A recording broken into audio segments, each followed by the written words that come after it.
Hey guys, what is going on? So much to talk about this week. Round 15 of 16 is upon us. Yes, only 2 rounds to go before the finals. I'm looking at Reds versus Hurricanes because the Reds can really cement their place here with a win at home. You also got to look at Force versus Waratahs. One of these teams could still mathematically make the playoffs.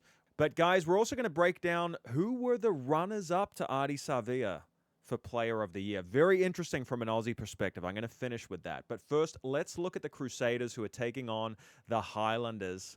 Okay, still no Fletcher Newell. He's crocked. But you do have George Bower in the front row. He's an All Black. So is Cody Taylor, probably the best hooker in New Zealand. Asafo Amua's giving him a run for his money, but Cody's the man. Good to see him starting again. In fact, this really is a kind of more first-string Crusaders side after last week's B team, which nevertheless performed brilliantly. Got a great win against the Waratahs in Sydney. Maybe the B team's better than the A team, guys. What do you think? Scott Barrett's in there. You might have heard of him. He sometimes captains a team called the All Blacks from New Zealand. They wear a black jersey. Have you heard of them? Yeah, might ring a bell for you. He's there with Jamie Hanna, who's been in and out with injuries. So, I mean, boy, that's a pretty strong-looking 1 through 5. There's also Cullen Grace, who I reckon might just be an All Black. He might just have a complementary skill set if we're going to play Ardie Savea at 7, Wallace Satiti at 8. Could you imagine Cullen Grace in there at 6? Here he is at 6 today in this team sheet. The cogs are turning, guys. I'm building the All Blacks team a month before Razor names his squad, which matters much more than my squad, don't get me wrong. But keep your eye on the loose forward mix here. Tom Christie's going to be vital at the breakdown. Mitch Drummond, 150 games. My God. Hasn't this guy just racked them up? That's extraordinary. Good for him. So, look, it's a pretty strong team. Will Jordan's out for a few weeks. MCL, it seems to be. Razor's not worried. I think Jordan will go straight into the All Blacks, even if he doesn't get much Super Rugby action. But it looks like he will get some Super Rugby action. Pretty settled team apart from that. Let's look at the Highlanders. I still don't understand why they're picking Tane Robinson at 10. No disrespect to him, but Cam Miller is the man. Yeah, it's a tough one here. I mentioned the Lucies for the Crusaders. I think they're going to be a bit better at the breakdown. I just don't think we have the firepower here in the Highlanders to take down the Crusaders in the forwards. Now, in the back line, it's a different story. Radamai Tavuki Neepkins at 15. He's playing his way towards an All Black jersey. You got to remember Mark Talea. He's going overseas. So there's a back 3 spot opening somewhere. Radamai Tavuki Neepkins can play wing too. Just for the All Black watching, which makes these games a little bit more interesting. Keep that in mind. And Tavatava Nawai at 12. Don't forget, Anton Leonard-Brown is injured for the Chiefs. So there's a midfield vacancy for the All Blacks. Guys, I think the Crusaders will win this, but I'm just throwing a few little spicy All Blacks observations in here. I know you love those. Couple of guys to watch, but I got to think the Crusaders are going to knuckle down. They really want to cement that home spot for the playoffs. And they could probably leapfrog the Brumbies, who are at number 1 now, if they win this fixture. Hey, guys, by the way, I'm an official Fanatics partner. You're going to buy merch anyway. You might as well use my links below. All Blacks merch. It's where I get my stuff. Wallabies merch, Lions merch. Check it out. Quick ad.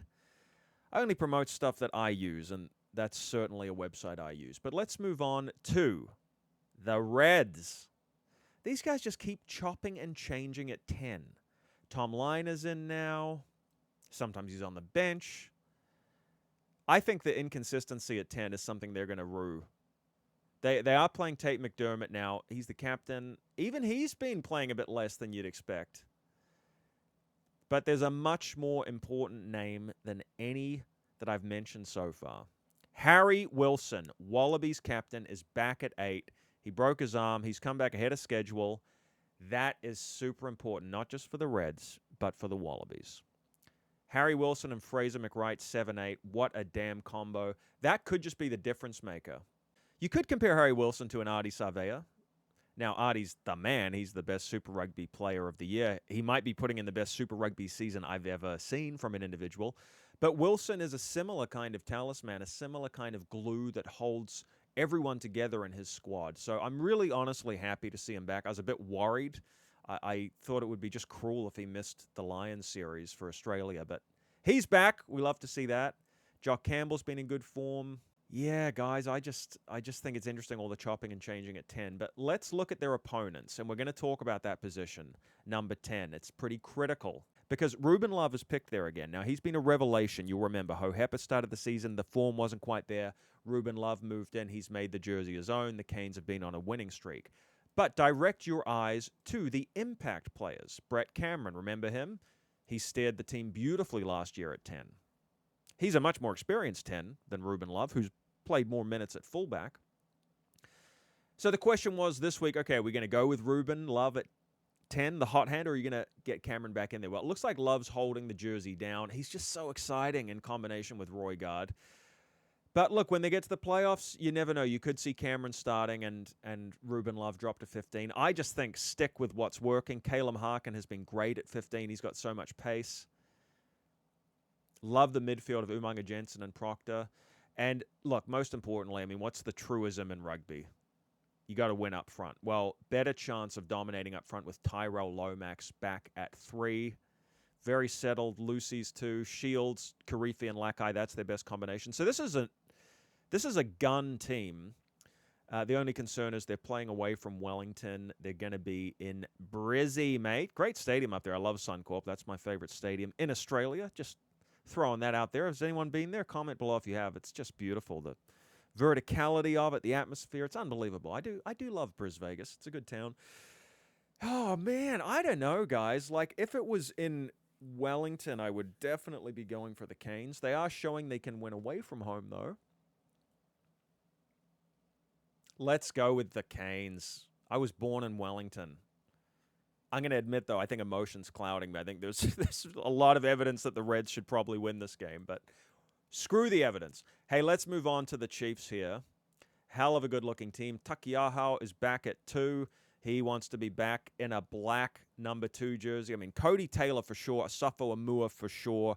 Is Takiahau now the third choice? Well, if he keeps impacting the breakdown like he has been for sure, because he's been playing like a loose forward out there. I mean, he was just absolutely brilliant against the Crusaders. Amazing performance. Akoi Vai, man, mid-row looks good. Back row looks good. Jacobson and Satidi, who's pretty much just come straight back to starting. Came off his injury. He's just starting. And why not? Radama McKenzie. Ooh, it's a good-looking team. Now, I mentioned before, Mark Talea is going overseas, right? So he's not going to be eligible for All Blacks selection pretty soon. Do you look at a Leroy Carter, the 7 specialist? It's interesting, when you tell me that someone played 7s, that usually makes me think, okay, so they're great in space, they're evasive, they're elusive, they've got unbelievable aerobic cardio. But how is the physicality? Well, the 7s game has shifted so much, I think, in recent years. It's become so much more physical. And there's just an expectation that every player has to hit the breakdown so hard and fight for possession. Carter's actually pretty physical in that space. So I don't think he'd be lacking in the physical stakes if he were to get an international call-up. I'm just going to put a little ring around that name as one to watch ahead of Razor's All Blacks announcement. And, of course, Narawa and Stevenson have to be in that back 3 mix as well. As I mentioned earlier, no ALB. Anton Leonard-Brown injured. I think he's going to miss the season, so that's a tough one. But that's okay. Quinn Tupaia, he's playing for an All Black jersey himself. Good impact off the bench with Samapeni Finau there. He's been delivering off the bench. What do you think, guys? Can Moana do it again? They needed that win over the Blues. Heroic, one of the best individual performances ever by Savea. They could back it up. I mean, that is their preferred back row combination. Miracle Failangi's almost been as good as Savea at times. I mean, he's really important. Tom Savage, the Englishman, he is just such a good leader here. Playing at lock. Adds real solidity to the set piece. And that's where Moana Pasifika is really good this year. It's not just Ardie's heroics and some dashing backline moves. They're pretty damn solid up front. They're playing with good structure. I just think Savage, he's not the flashiest player, but he's doing a hell of a job there. In his mid-30s, looks great, playing like he's in his 20s. Pellegrini, the right man, starting at 10. Tai Moifalau on the wing. He's been sensational. Yeah, no William Havili at fullback. That hurts them a bit. Oh, look, it's hard to go against the Chiefs at the moment. I mean, I just think that's such an All Black studded lineup. I think Moana Pasifika could still make the playoffs even if they drop this game. Not saying they're going to button off, but I think last week was so do or die. It was in that kind of Albany cauldron, right? It was like two Auckland-based franchises playing each other.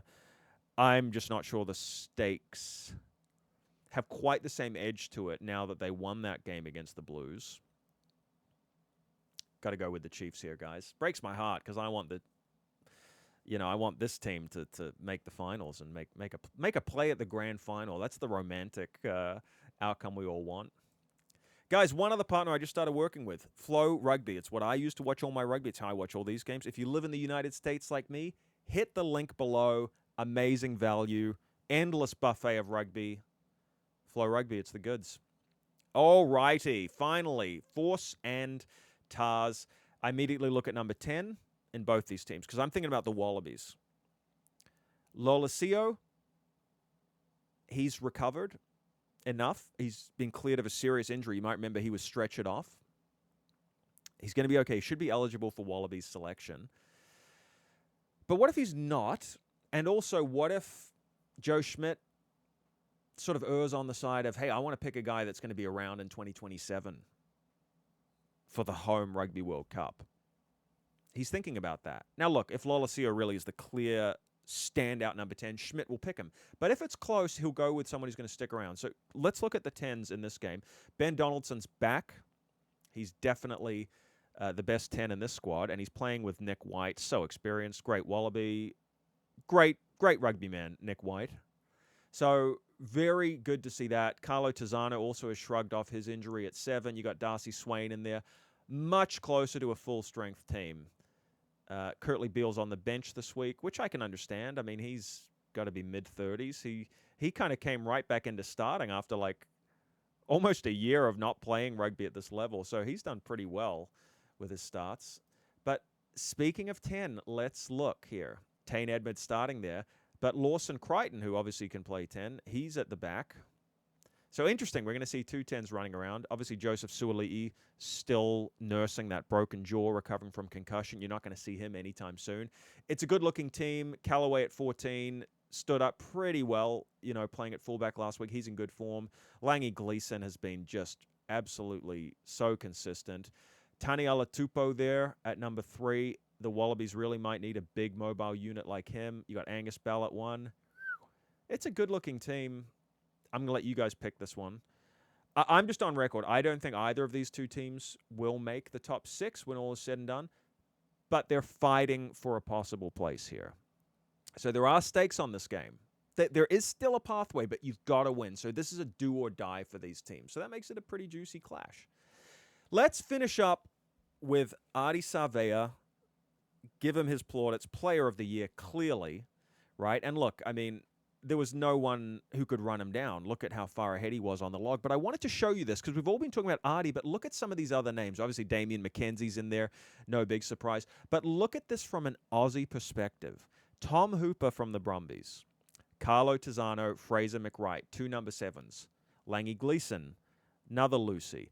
That is a great sign of health for the Aussies because this Lions team coming down is going to be very mobile. So they're going to need to fight fire with fire at the breakdown.